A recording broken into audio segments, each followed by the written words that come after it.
সোনার রবি পূর্ব আকাশে তার রক্তিমা বা ছড়াতে ব্যস্ত।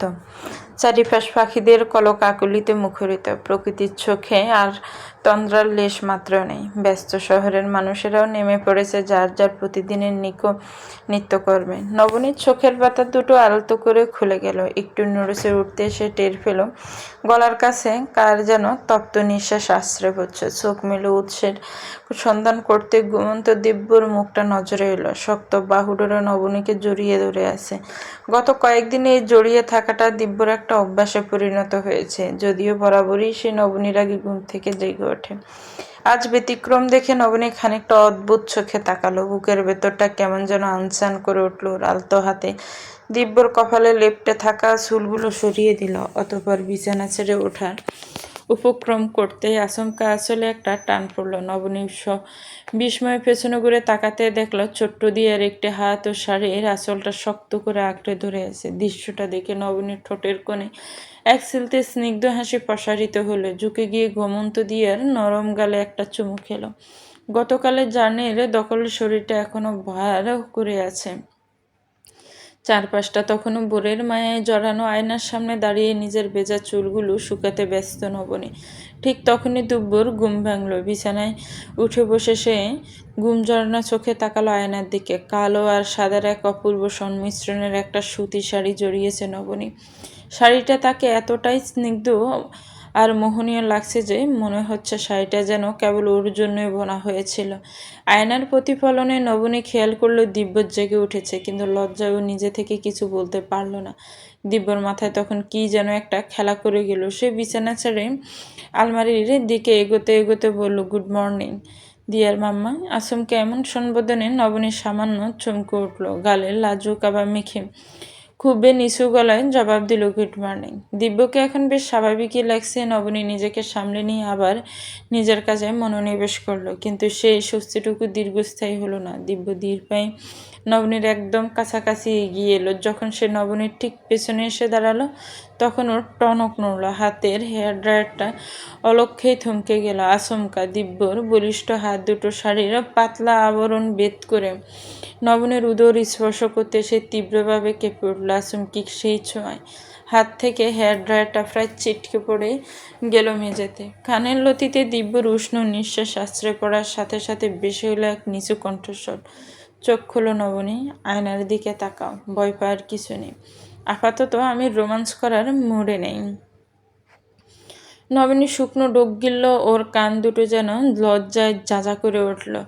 গাল জুড়ে ছড়িয়ে পড়ল রক্তিমা বা কাঁপা কাঁপা চোখের পাপড়ি মিলে অবশেষে আয়নার পানে তাকালো। সাথে সাথে আয়নার প্রতিবিম্ব চোখাচোখি হলো দুজনে।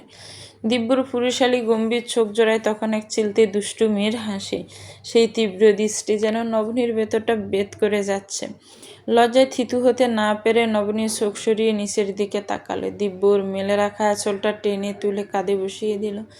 তারপরে মৃদু হেসে বলল, এবার দেখো তো জিনিসটা তোমার পছন্দ হয়েছে কিনা। নবনীর দৃষ্টি এবার নিজের কোমর বরাবর স্থির হলো। সেখানে ঝিলমিল করছে এক অপূর্ব কোমর বন্ধনী। খাঁটি সোনার তৈরি জিনিসটা খুব বেশি চিকনও নয়, আবার অতিরিক্ত মোটাও নয়। নিখুঁত গড়নের নকশাটা দেখতে সত্যিই চমৎকার। নবনী সম্পূর্ণ হতভম্ব সেদিকে চেয়ে রইল। ওর নীরবতা দেখে দিব্য খানিকটা নিরাশ হওয়ার ভান করে বলল, কি হলো, পছন্দ হয়নি? আমি তো অনেক সময় নিয়ে নিজের পছন্দই আনলাম, আর আমার পছন্দ বরাবরই সুন্দর। নবনী বিস্ময়ে গোর কাটিয়ে মৃদু কণ্ঠে জিজ্ঞেস করলো, কিন্তু এটা কখন আনলেন? দিব্যা আলতো করে নিজের থুতনিটা নবনীর কাঁধে ঠেকালো। এক হাত দিয়ে কোমরের সেই অলংকারটা ছুঁয়ে দিল সে। সেই স্পর্শে নবনীর সর্বাঙ্গে এক তীব্র শিহরণ খেলে গেল। নিঃশ্বাস যেন বুকের ভেতর আটকে এলো ওর। ঠিক তখনই কানের খুব কাছে প্রতিধ্বনিত হলো দিব্যর গম্ভীর কণ্ঠস্বর, সেদিন যখন তুমি আমার সাথে সিরিয়াস ভঙ্গিতে ঝগড়া করে মুখ ফুলিয়ে বসে রইলে, আমি বাড়ি থেকে বের হলাম। তখন থেকেই মাথায় এটা ঘুরছিল। ভাবছিলাম আমার অভিমানী দিয়ার মাম্মার রাগ কীভাবে ভাঙানো যায়। সে তো সহজে রাগ করে না, তাই রাগ ভাঙানোর এমন সুবর্ণ সুযোগ তো বারবার পাওয়া যাবে না। এই সুযোগ আমি কেন মিস করব বলো? তার উপর আমার বউ শাড়ি পরতে বড্ড ভালোবাসে, আর শাড়ির সাথে এই জিনিসটা খুব ভালো যায়। তারপর নবনী অস্ফুট গলায় জিজ্ঞেস করলো, তারপর? ভেবেছিলাম বাসায় ফিরে রাতে উপহারটার সাথে একটু আদর দিয়ে পুরো ব্যাপারটা পুষিয়ে দেব, কিন্তু কপালে থাকলে তো। ফিরে দেখি আমার তেজস্বী বউ বাচ্চা গুটিয়ে সোজা বাপের বাড়ি চলে গেছে। এটা সব সময় পরে থেকো, আশা করি কোনো অসুবিধা হবে না। নবনীর অবস্থা তখন পাথরের মূর্তির মতো। বুকের ভেতর হৃৎপিণ্ডটা এত জোরে আশ্রয় পড়েছে যে মনে হচ্ছে এই বুঝি তা বাইরে চলে আসবে। প্রচণ্ড লজ্জায় ও হাঁসফাঁস অবস্থা। তীব্র ইচ্ছা করছে এই মুহূর্তে লোকটার চোখের আড়াল হয়ে কোথাও পালিয়ে যেতে, কিন্তু আয়নায় প্রতিবিম্ব লোকটা যেভাবে তাকিয়েছেন তাতে নবনীর চোখ তোলার ন্যূনতম সাহসটুকুও পাচ্ছে না। লজ্জার পাশাপাশি এক তীব্র অপরাধবোধও কাজ করছে মনের ভেতর, কিন্তু এতে নবনীরই বা কী দোষ ছিল? সে চাইলেও এই মুহূর্তে দিব্যকে গুছিয়ে কিছু বলতে পারছে না, কেবল কম্পিত গলায় বলল, আই এম সরি। আসলে দিব্যর মুখের কথা কেড়ে নিয়ে আশ্বস্ত করলে, ইটস নর্মাল নবনী, রিল্যাক্স। এত ছোটোখাটো বিষয়ে বারবার সরি কেন বলছো? নবনী নিজেকে কিছুটা সামাল দিয়ে জিজ্ঞেস করলো, আপনি আজকে বের হবেন? ওই 9টা নাগাদ। ফিরবেন কবে? সর্বোচ্চ 2 দিন লাগতে পারে, এর বেশি নয়। আচ্ছা, তুমি কোনো চিন্তা করো না, আমি আম্মুর সাথে কথা বলে দিয়েছি। নবীন কৌতূহলী হলেন, তাকালো। কি বলেছেন? তোমার পড়াশোনার ব্যাপারে। বাকি কথা আমি ফিরে এসে না হয় নিজে দাঁড়িয়ে থেকে বলবো।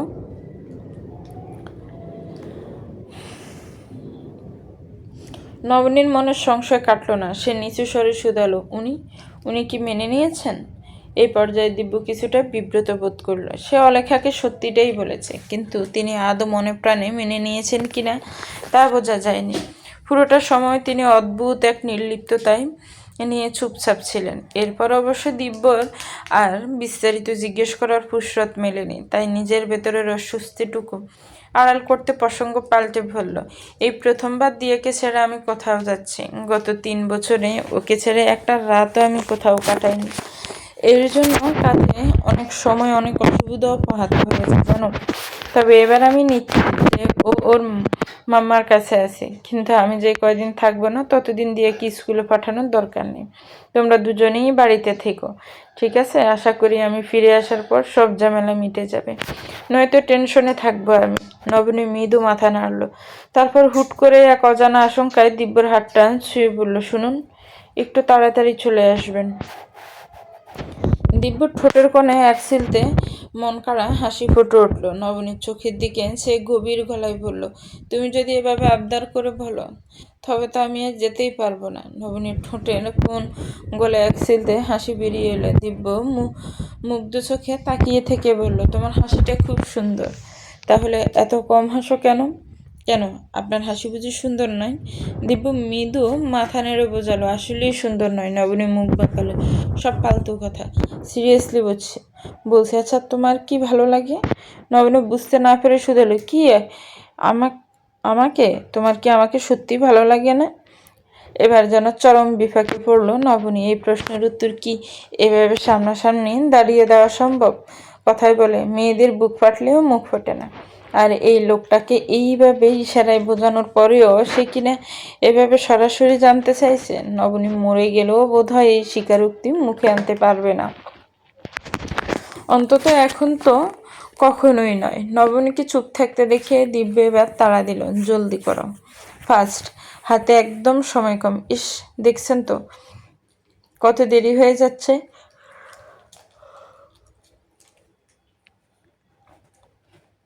আপনি জানতেন, ঝটপট ফ্রেশ হয়ে নিন, আমি নিচে গিয়ে আপনার ব্রেকফাস্ট রেডি করছি। নবনী কৃত্রিম ব্যস্ততা দেখিয়ে ওর বাঁধন থেকে সরতে চাইল, কিন্তু লাভ হলো না, এক চুলও নড়তে পারল না সে। এবার তার নিজের উপরে বেশ বিরক্তি লাগলো নিজেকে। ওর মনে হলো ভাঙ্গায় আটকে থাকা ছটপটে একটা মাছ।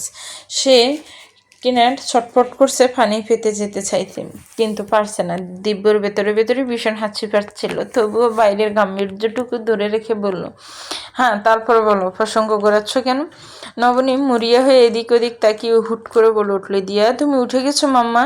দিয়ার নাম শুনতে দিব্য চমকে উঠল। সে চট করে নবনীকে ছেড়ে কিছুটা দূরে সরে দাঁড়ালো, আর সেই সুবর্ণ সুযোগে নবনী এক ছুটে দরজার কাছে পৌঁছে গেল। দিব্য তখন নিজের ভুল বুঝতে পেরে হালকা হেসে বলল, এটা কিন্তু স্পষ্ট চিটিং নবনী। একটা ছোট কথার উত্তর দিতে এত কিছু নবনী আর ঘরে দেখা গেল না। তবে দরজার ওপাশ থেকে ওর খিলখিল হাসির শব্দের সাথে বেশ এলো এক চপল উত্তর, আপনি ফিরে আসুন, তখন না হয় বলবো। দিব্য একা একাই হাসলো। তারপর মেঝেতে পড়ে থাকা হেয়ার ড্রায়ারটা কুড়িয়ে নিয়ে ড্রেসিং টেবিলের উপর রাখলো। অতঃপর শীষ দিতে দিতে এগিয়ে গেল ওয়াশরুমের দিকে। রান্নাঘরে ঢুকে নবনী দেখলো চারপাশটা একদম শুনশান, কেউ নেই। সে আর দেরি না করে চটপট দিব্যের জন্য কফি বসিয়ে দিল। ফ্রিজ থেকে পাউরুটি বের করলো। ঠিক তখনই মৌনিতা রান্নাঘরে প্রবেশ করলো। তার সাথে মিলিও এসেছে। নবনীকে সকাল সকাল রান্নাঘরে ব্যস্ত দেখে মৌনিতা অবাক হয়ে বলে, এ কি নবনী, তুমি সকাল সকাল রান্নাঘরে যে? অবশ্য ব্রেকফাস্ট যার বানানোর কথা সে তো বাড়ি ছেড়ে চলেই গেছে। কি অদ্ভুত অবস্থা বলো তো। নবনী চুলার আঁচটা কিছুটা কমিয়ে দিয়ে বলল, আসলে উনি একটু বাইরে যাচ্ছেন অফিসের জরুরি কাজে, কিছুক্ষণের মধ্যেই বের হবেন, তাই ওনার জন্য একটু নাস্তা রেডি করছি। মনিতা মাথা নেড়ে সায় দিল। নবনী এদিক ওদিক তাকিয়ে একটু নিচু স্বরে জিজ্ঞেস করলো, আচ্ছা ভাইয়ার কি কোনো খোঁজ পাওয়া গেছে? নিজানার সাথে আসলে কি নিয়ে এত ঝগড়া হলো, তুমি কিছু জানো? মনিতা একটু দীর্ঘশ্বাস ফেলে বলল, হয়তো ওই ইরাকে নিয়েই কোনো সমস্যা হয়েছে। ভাইয়াটা আসলেই বড্ড ছেলে মানুষ। এই ব্যাপারে আমি কিন্তু নিজানার কোনো ভুল দেখছি না। নিজানার ভুল কেন থাকবে? কারো কোনো দোষ নেই, সব দোষ তো আমার ছেলেরই। সে তো তখন নাচতে নাচতে গিয়ে বিয়ে করেছিল ওই মেয়েটাকে। আর এই বাড়ির বউদেরও তো আজকাল অভ্যাসই হয়ে গেছে, পান থেকে চুন খসলেই তল্লি তল তলফি তলফা গুটিয়ে বাপের বাড়ি রওনা দেওয়া। কথাগুলো বলতে বলতে রান্নাঘরে এসে প্রবেশ করলেন অলেখা। তার গম্ভীর কণ্ঠস্বর শুনে মৌনিতা চমকে উঠল, সাথে বেশ লজ্জিত হলো। তবে সবচেয়ে বেশি অপ্রস্তুত আর আড়ষ্ট বোধ করলো নবনী। অলেখার শেষ বাক্যটি যে তীরের মতো তাকিয়ে বিঁধেছে সেটা বুঝতে আর কারো বাকি রইল না। রান্নাঘরের থমথমে বাপটা কাটাতে মৌনিতা আমতা আমতা করে বলল, সাসি আম্মা তুমি এসেছো, তোমাকে এক কাপ চা করে দেব? অলেখা মৌনিতার কথার কোনো উত্তর দিলেন না। তিনি মৌনিতাকে সম্পূর্ণ উপেক্ষা করে নিজে চায়ের পাত্র টেনে নিয়ে চুলায় বসালেন। এমন আচরণে মৌনিতার মুখটা মুহূর্তেই কালো হয়ে গেল। সে অত্যন্ত অসহায় আর অপরাধী চোখে নবনীর দিকে তাকালো। নবনী নিজের ভেতরের কষ্টটা চেপে রেখে চোখের ইশারায় মৌনিতাকে আশ্বস্ত করল। যদিও অলেখার এই অবহেলা আর বাঁকা কথা নবনীর বুকের ভেতরটা ভীষণভাবে মুচড়ে দিচ্ছিল। এরই মধ্যে অলেখা নিজের চায়ের কাপে চামচ নাড়তে নাড়তে অত্যন্ত গম্ভীর আর শীতল গলায় প্রশ্ন করলেন, তা নবনী, শুনলাম তুমি নাকি আবার নতুন করে পড়াশোনা শুরু করতে চাও? অলেখার আচমকিক প্রশ্নে নবনী ভীষণ আড়ষ্ট বোধ করল। নিচু গলায় জবাব দিল, জি আম্মা। অলেখা চায়ের কাপে শেষবার চামচটা নেড়ে তীক্ষ্ণ দৃষ্টিতে নবনীর দিকে তাকালেন। বিয়ের আগে কি তোমাকে এই পড়াশোনার ব্যাপারে কিছু বলা হয়নি? নিজানার বিষয় আলাদা, তাকে আমি এই বাড়ির বউয়ের মতো বউয়ের কাতারেই ধরি না। তোমার শ্বশুরের প্রশ্রয়ের কারণে সেই বাড়িতে টিকে আছে, যদিও আর কতদিন থাকবে তা জানি না। কিন্তু তোমাকে তো আমি মন থেকে এই বাড়ির বউ, বড় বউ বলে মেনেছিলাম, যথেষ্ট ভালোবাসাও দিয়েছি। তোমার তো অন্তত এটা মনে রাখা উচিত ছিল যে তোমার একটা মেয়ে আছে। সেই দিক থেকে বিচার করলে তুমি এক বাচ্চার মা, তাই সংসারে তোমার দায়িত্ব কর্তব্যটা অনেক বেশি, বুঝতে পেরেছ? অলেখার এমন সরাসরি আর কঠোর কথায় নবনী যেন মুহূর্তের মধ্যেই নিজের বাসা হারিয়ে ফেলল। কি বলা উচিত আর কিভাবে এই পরিস্থিতির মুখোমুখি হওয়া দরকার তা সে কিছুতেই বুঝে উঠতে পারছিল না। পাশে দাঁড়িয়ে মৌনিতা নবনীর এই অসহায় অবস্থাটা খুব ভালো করেই টের পেল। অলেখাকে আজ স্বাভাবিকের চেয়ে অনেক বেশি রাগী মনে হচ্ছে। সাধারণত তিনি এত কঠোর ভাষায় কথা বলেন না, তবুও নিজের বয়টুকে এক পাশে ঠেলে মনিতা আমতা আমতা করে বলল, চাচি, আজকাল তো বাচ্চা হওয়ার পরেও অনেকেই নতুন করে পড়াশোনা করে মানিয়ে নেয়। মনিতার কথা শেষ হওয়ার আগেই অলেখার চরম অবিশ্বাসের দৃষ্টিতে ওর দিকে তাকালেন। তার কণ্ঠে জাত যেন আরো এক কাঠি বেড়ে গেল। তুমি এই কথা বলছো মনিতা? তাহলে তো এক কাজ করো, তুমিও বরং গিয়ে আবার কোনো কলেজে ভর্তি হয়ে যাও। আমরা তো আছি বাড়িতেই, সংসার সামলানোর বয়স তো এখন আমাদেরই, তাই না? মনিতা আহত গলায় বলল, আমি ঠিক তা বলতে চাইনি চাচি আম্মা। তুমি কি বলতে চেয়েছো তা তো আমি জানি না মনিতা, তবে এই সাজানো সংসারটা যে এবার পুরোপুরি উচ্ছন্নে যাবে এতটুকু আমি খুব ভালো করেই বুঝতে পারছি। তুমি নিজে কেন কথা বলছো না নবনী? তোমার কি ন্যূনতম কাণ্ডজ্ঞানটুকু অবশিষ্ট নেই? বাড়িতে এমনিতে নানা রকম ঝগড়াঝাটি আর অশান্তি লেগেই আছে, এর মধ্যে তুমি কারো পরোয়া না করে একা একা রাতের বেলা ছোট্ট মেয়েটাকে নিয়ে বাড়ি থেকে বেরিয়ে গেলে। অন্তত আমাকে একবার জানানোর প্রয়োজনটুকুও মনে করলে না। নবনীত চট করে ওনার দিকে তাকালো। নিজের অপরাধ অনুধাবন করে সে অপরাধী মুখে অত্যন্ত নিচু গলায় বলল, আমি আন্তরিকভাবে দুঃখিত আম্মা। আসলে তখন আমার মাথাটা একদম ঠিক ছিল না। নবনীর মুখে দুঃখ প্রকাশের কথা শুনে অলেখার ভেতরের কঠোরতা কিছুটা নরম হলো, তবে গম্ভীর ভাবটা কাটল না। তিনি একটা দীর্ঘশ্বাস ছেড়ে বললেন, মাথা মাথা ঠিক ছিল না বললেই কি একটা কথা হলো? নবনী, তুমি যথেষ্ট বুদ্ধিমতী আর শক্ত স্বভাবের মেয়ে। একটা কথা আজ কান খুলে শুনে রাখো, যে কোনো পরিস্থিতি আসুক না কেন, কোনো অবস্থাতেই স্বামীর বাড়ি থেকে এভাবে রাগ করে বেরিয়ে যাবে না। এটা তো তোমার নিজেরই বাড়ি। তুমি কেন অন্যের উপর রাগ করে নিজের ওদিকে ছেড়ে চলে যাবে? ওই বড় বাড়িতে কতগুলো ঘর আছে, খুব বেশি অভিমান হলে প্রয়োজন হলো অন্য একটা ঘরে গিয়ে এক রাত একা থাকবে, পরের দিন ঠান্ডা মাথায় সব মিটিয়ে নিলেই হলো। আশা করি আমার কথা মূল ভাবটা তুমি বুঝতে পেরেছ। না বুঝলে বোঝার চেষ্টা করো, নয়তো ক্ষতি তোমারই। নবনী শুধু মাথা নেড়ে সায় দিল। পাশে দাঁড়িয়ে থাকা মনিতার মুখটা ততক্ষণে কাদো কাদো হয়ে গেছে। মনিতার এই সরলতা দেখে অলেখা মনে মনে হাসলেন। এই নরম মনের মেয়েটাকে তিনি অসম্ভব স্নেহ করেন। নিজের লাভ ক্ষতির কোনো হিসেবে কোনোদিন মেলাতে শিখল না ও। অলেখা অবশ্য বাইরে নিজের গাম্ভীর্য বজায় রেখেই বলেন, মনিতা, আজকে সকালের নাস্তায় একটু বুনা খিচুড়ি করো তো। আমার কেন যেন খুব খিচুড়ি খেতে ইচ্ছে করছে, তুমি নিজেই রান্নাটা করো। মনিতার থমথমে মুখটা নিমেষে উজ্জ্বল হয়ে উঠল। সে অত্যন্ত উৎসাহ নিয়ে বলল, আমি এখনই চাল ডাল ধুয়ে বসাচ্ছি চাচি আম্মা। ভাইয়াও তো খিচুড়ি আর মাংস খেতে বড্ড পছন্দ করত। কথাটা শেষাংশে এসে মনিতার কণ্ঠটা হুট করে ভীষণ আহত শোনালো। মনিতার মুখে কলরবের কথা শুনে অলেখার বুকটা এক মুহূর্তের জন্য দপ করে উঠল। যদিই তিনি খবর পেয়েছেন যে কলরব আপাতত বন্ধুদের সাথে আছেন, তবু একজন মায়ের অবাধ্য মন তো।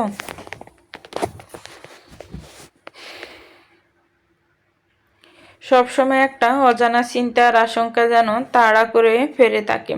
তিনি আর কথা না বাড়িয়ে একটা দীর্ঘশ্বাস চেপে রান্নাঘর থেকে ধীর পায়ে বেরিয়ে গেলেন। দিব্য যখন গোসল সেরে বাথরুম থেকে বের হলো, দিয়া তখন সবে মাত্র বিছানায় উঠে বসেছে। এক ছোট্ট হাত দিয়ে চোখ ডলতে ডলতে সে ঘুম জড়ানো চোখে এদিক ওদিক তাকিয়ে মাকে খুঁজছিল। দিব্য হাতের তোয়ালেটা একপাশে রেখে দ্রুত পায়ের মেয়ের দিকে এগিয়ে গেল। দিয়াকে কোলে তুলে নিয়ে ওর নরম গালে একটা চুমু খেয়ে বলল, গুড মর্নিং প্রিন্সেস। দিয়ে পাপ্পার কোলে আসতেই খিলখিল করে হেসে উঠল। আদুরে গেলায় জড়িয়ে জড়িয়ে বলল, good morning papa, you looking a hero. মেয়ের মুখে এমন পাকা পাকা কথা শুনে দিব্য বড় বড় চোখ করে তাকালো। কৃত্রিম বিস্ময় ফুটিয়ে বলল, তাই নাকি? দিয়ার তো তাহলে বড্ড মজা। দিয়ার পাপ্পা একটা আস্ত হিরো। দিয়ে খুব তৃপ্তি নিয়ে দ্রুত মাথা নাড়ল। দিব্য এবার মেয়ের চোখের দিকে তাকিয়ে শান্ত গলায় বলল, এবার আমি তোমাকে কিছু ইম্পর্টেন্ট কথা বলবো, কি? খুব মন দিয়ে শোনো। পাপ্পা একটা জরুরি কাজে একটু দূরে যাচ্ছে, ফিরতে হয়তো একটু লেট হবে। এই কয়টা দিন তুমি তোমার মাম্মার কাছে থাকবে। আমার দিয়া তো এমনি খুবই গুড গার্ল, একদম দুষ্টুমি করে না, তাও এই কয়দিন দিয়া আরও লক্ষ্মী মেয়ে হয়ে থাকবে, কেমন? দিয়ে দ্রুত মাথা নেড়ে বলল, ওকে, তাই দিয়া করবে। দিব্যা আবারও মেয়ের গালে একটা স্নেহের পরশ এঁকে দিল। আর হ্যাঁ, মাম্মার খেয়াল রাখবি কিন্তু, ঠিক আছে? ঠিক আছে, তুমি তাড়াতাড়ি চলে আসবে তো? হ্যাঁ, খুব তাড়াতাড়ি চলে আসবো। আমার জন্য একটা বড় ডল নিয়ে আসবে পাপ্পা। দিব্য হেসে ফেলল, আমার মায়ের একটা ডল চাই? ওকে, পাপ্পা অবশ্যই নিয়ে আসবে। দরজার ওপাশ থেকে প্রশ্ন ভেসে এলো, কি নিয়ে আসার কথা হচ্ছে শুনি? হাতে নাস্তার প্লেট নিয়ে ঘরে প্রবেশ করলো নবনী। তার সজাগ দৃষ্টি গিয়ে পড়লো খুনসুটিতে মতো বাপ মেয়ের দিকে। নবনীকে দেখে দিয়ে বেশ গম্ভীর চালচলন করে মায়ের উদ্দেশ্যে বলল, পাপ্পা পাপা তো কাজে চলে যাবে, তুমি কিন্তু এই কয়েকদিন কোনো দুষ্টুমি করো না, ঠিক আছে? একদম লক্ষ্মী মেয়ে হয়ে থেকো, কেমন? নবনীর ঠোঁটের কোনো একচিলতে হাসি ফুটে উঠল। সেই সাথে হেসে পড়ল দিব্য। নবনী এগিয়ে গিয়ে দিব্যর কোল থেকে দিয়াকে নিজের কোলে তুলে নিল। ওই নরম গালে চুমু খেয়ে বেলো, ওকে বাবা। দিয়া যখন আসে তখন মাম্মা আর একদম দুষ্টুমি করবে না, আর মামা যদি কোনো ভুল করে দিয়ে তাহলে মামাকে শাসন করে দেবে, কেমন? এবার আপনি নাস্তাটা করে নিন। দিব্য বিছানার এক পাশে বসলো। নবনী দিয়াকে ওয়াশরুমে নিয়ে গিয়ে ভালো করে হাত মুখ ধুইয়ে ব্রাশ করিয়ে সেই ফাঁকে দিব্য সকালের নাস্তা খাওয়া শেষ হয়ে গেছে। সে এখন যাওয়ার জন্য প্রায় তৈরি। একটা ছোট সুটকেস নিজের প্রয়োজনীয় জিনিসপত্র গোছাতে ব্যস্ত। নবনী দিয়াকে বিছানায় দাঁড় করিয়ে দিয়ে দিব্যর গোছগাছের কাজে কিছুটা সাহায্য করতে লাগলো। দিব্য আলমারি থেকে তার ফরমাল কোটটা হাতে তুলে নিয়ে হাত ঘড়ির সময় দেখলো। আমি তাহলে এবার বের হলাম, তোমরা দুজন সাবধানে থেকো। দিয়া মাম্মা পাপ্পাকে একটু আদর দিয়ে দাও তো। দিয়া সানন্দে বিছানার উপর দাঁড়িয়ে গিয়ে সে দিব্যর ঘালে আর কপালে টুকটুক করে কয়েকটা চুমু খেলো। দিব্য মেয়েকে বুকের সাথে জড়িয়ে ধরে পরম আদরে কিছুক্ষণ ধরে রাখলো, অতঃপর ওকে আবার নবনীর কোলে ফিরিয়ে দিল।